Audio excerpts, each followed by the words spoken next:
Hi, you guys, it's Lizzie Maravilla. I'm having trouble falling asleep. So I decided to make another video for you guys. Um, I know that I post the videos for you guys about my premonition problem. Not a problem, but my premonition experiences. Same as some of my hunting experiences with paranormal. So right now I decide to make a video for you guys, another video kind of like about it. But not all the huntings are scary, and not all of them have a sad ending or a scary ending. I'm gonna tell you about my friend. Back when I was single, I had these neighbors for about 7 years next to me, and they were all males, and I was, a teenager when they moved there. I was 15, and I remember that it was a dad and two sons, but they were like already 20, 27, 20 something, and I was dating one of them. I remember that. And his dad, uh, he became my friend. um, they didn't have no furniture, like only chairs, like I don't know, they didn't have no decoration. And once I started talking to them, I volunteered to decorate the house. Of course, they bought stuff, and I used to decorate it and hang it for them. So we became very good friends, all of us. And then when I married, my relationship did not work with my ex, we can say. And then I moved away.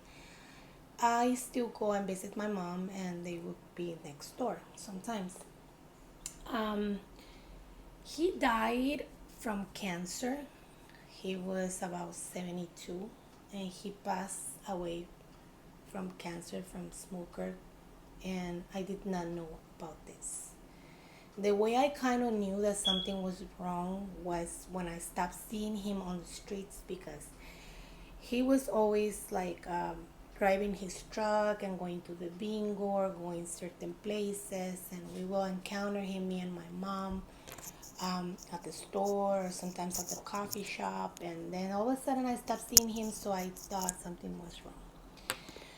I moved to Moreno Valley, and my mom moved from those apartments to another big house. And that's when one day I enroll my son in this martial arts activity, and then I find out that my friend, he passed away because one of his sons was the master of these martial arts. So to me, it was heartbroken, because this man, I used to see him like a uncle, like a grandpa, like he was my mentor, we could say. And I will go with him to do all these chores and stuff and errands and help him, even though I was no longer with his son. So he met my husband. He came to our wedding. He was so much fun. So not all the experiences are scary or bad. I have this one that I will always remember because it was pretty fun, and it was something that made me realize that there's life after death.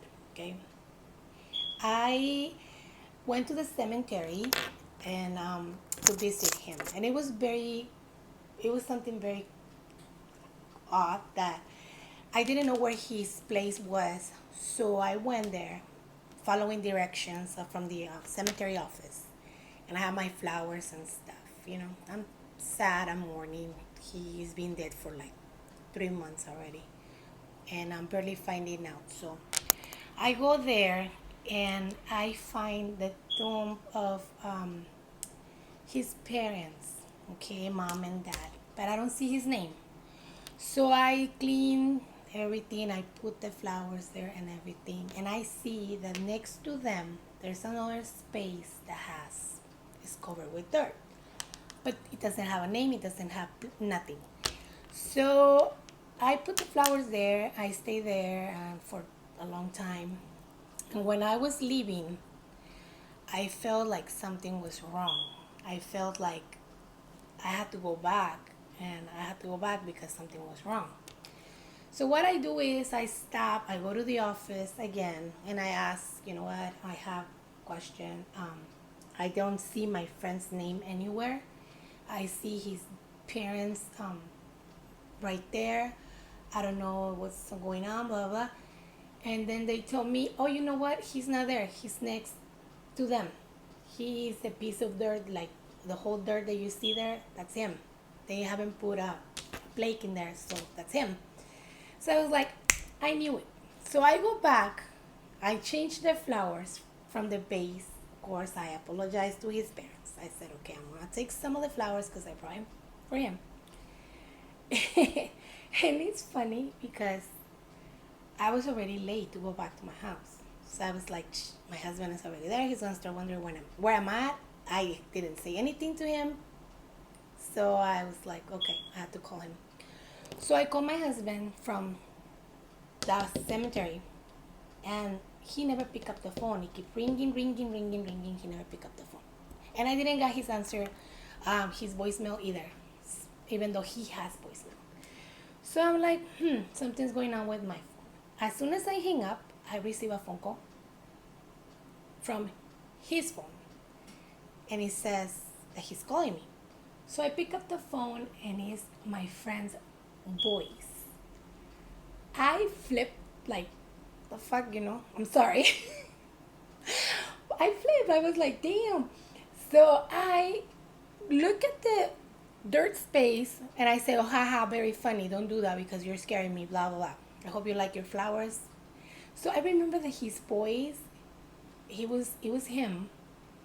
And the only thing that he could say was, hello. And I was like, hello, it's me, hello. And he kept, calling me back. Like in the movies, he was like, all the distortion. And I hang up. By the time that I go home and my husband is taking a shower, I check my phone. It was 4 something when I make that phone call, and then I got one phone call back, like a return phone call. He doesn't have no phone calls from me, my husband, and he doesn't have no phone calls made to me. I was like, okay. That was a way for him to tell me, hey, I'm still here and I like those flowers. I went back again because when he was alive, I was the one who shared the Christmas spirit with him. Why? Because they're males, they don't want to celebrate anything, they don't want to decorate anything. So I keep bugging them, hey, it's Christmas, my birthday is almost Christmas Eve. So I was like, hey, you know what, it's going to be Christmas, you guys need a Christmas tree. And they were telling me who's going to decorate the Christmas tree. And I said, I'm going to decorate the Christmas tree. So they took me to the store. I picked the ornaments, I picked the tree and everything, and I put it on for them. I think I put it on for about 2-3 years. So, because my friend was missing already, what I did is I went and I took a Christmas tree to the cemetery. So I did the whole thing. I didn't want the family to find out. I didn't want nothing to do with them. Nothing personal. I just feel like I wanted to do it, and don't want anybody to know. So I will go and put the Christmas tree. I did it for probably 5-6 years straight, and so this Christmas I don't know if I'm gonna be able to do it because I'm no longer in California. But the thing is, he did the same thing again, and to me it was like, oh my god. I mean, since then I didn't receive no more phone calls, no more anything. I had to say we had to stop doing this because you're giving me a scare. And it was something that I will never forget. I mean, it gave me a smile. It gave me a huge smile with my heart just to feel that. And maybe it might sound not credible, but I mean, I don't have to make this up. I mean, I don't. And now I believe there's life after that. And now I believe that he's there. So I hope you guys like my story. This is one of the happiest one, knowing that my friend, my buddy, who was 72 when he passed away, and he didn't get to see me becoming a nurse.